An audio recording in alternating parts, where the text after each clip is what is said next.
Biggie took off his shoes and socks, arranged them carefully on the ledge, and tasted the water with onto. It's hot. What did you expect? I didn't expect nothing, my ancient. Socks to your ancient. Ralph did a surface dive and swam underwater with his eyes open. The sand edge of the pool lumped up like a hillside. He turned over, holding his nose at a golden light dance and shutter just over his face. Biggie was looking determination and began to take off his shirt. Presently he was purely and fatally naked. He tiptoed down the sudden side of the pool and sat chair up to his neck in water, smiling proudly at Ralph. "Aren't you going to swim?"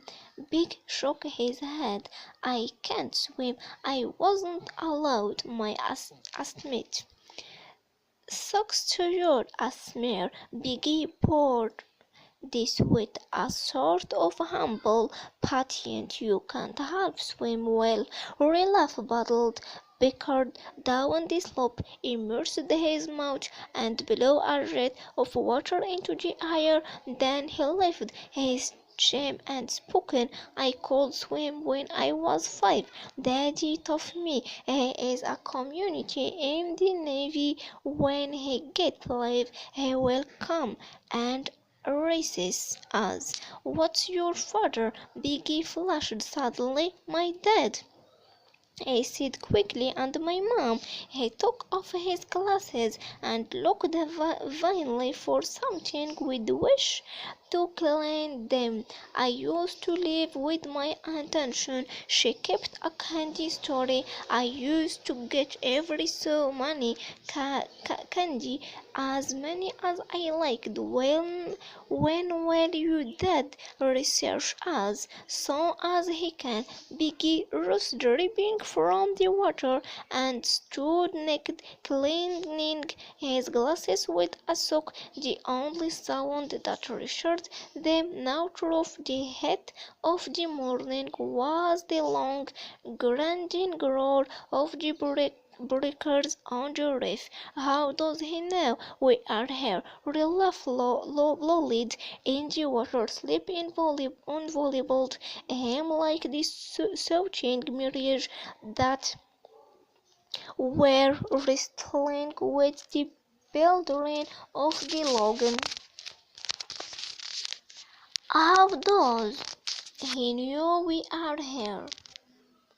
"Because of Ralph, because the roar from the reef, because very destiny.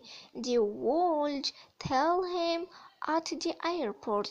Big shook his head, put on his flashing glasses, and looked down at Ralph. "Not them. Didn't you hear what the pilot said about the atom dump? They are all damp." Ralph laid himself out of the water, stood facing Biggie, and considered the unusual problem. "Biggie personated this an Iceland, isn't it?" "I climbed a rock," said Ralph slowly, "and I think this is an Iceland." "They are all dead," said Biggie. "This is an Iceland. Nobody don't know we are here. Your dad don't know. Nobody don't know." His lips quivered, and the spectacle were dimmed with mist. "We may stay here till we die."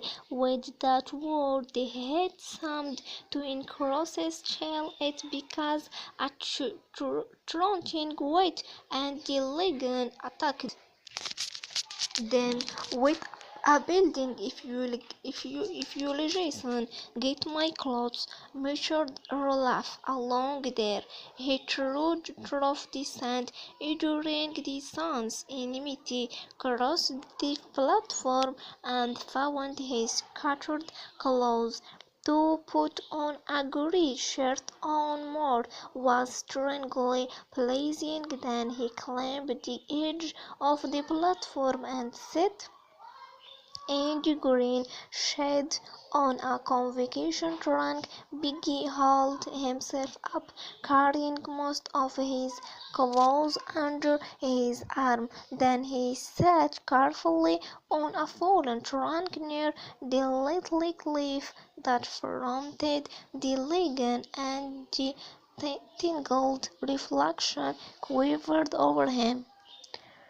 Presently he spoke. "We got to find the other. We got to do something." Olaf said nothing. Here was a coral island protected from the sun. Ignoring Biggie, all unwanted talk, he drummed pleasantly. "Biggie instead. How many of us are three?" Olaf came forward and stood by Biggie. "I don't know." Here and there little breezes crept over the polished water beneath the haze of a hat. When these breezes reached the platform, the palm frowned. Would whisper, so that pose of blurred, slightly slide over their obeyed, or moved like bright night thing in the shade. Biggie looked up at Olaf. All the shadow on Olaf's face were reversed. Green a void, bright blue from the lagoon. A blur of singularity was crawling across his hair. "We got to do something." Olaf looked through him. Here at last was the imagined but never fully realized place leaping into real life lips part in a delighted smile, and Biggie, taking the smile to himself as a mark of recognition, laughed with pleasure. "If it really is an island, what's that?" Olaf had stopped smiling and was pointing into the lagoon. "Something creamy lay among the ferny weeds. A stone." "No, a shell." Sadly, Biggie was a pupil with decorous examination. "Right, it's a shell. I seen like that before on someone Buckwell, a conch he called it. He used to blow it, and then his moon would come. It's every so valuable." Near to Olaf's elbow a palm spline leaned out over the lagoon. Indeed the white was already plumbed. A lamp from the poor soil and soon it would fall. He tore out the stem and began to poke about in the water, while the brilliant fish flicked away on this side and that. Biggie leaned dangerously. "Carefully, you will break it." "Shut up, Olaf spoke absolutely.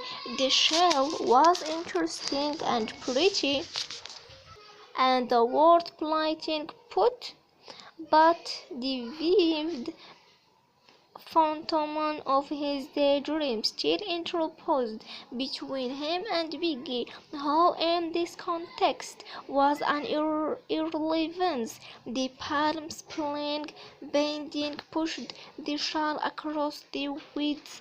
Olaf used one hand as a fulcrum and pressed down with the other till the shawl rose, dripping, and Biggie could make a group Now the shell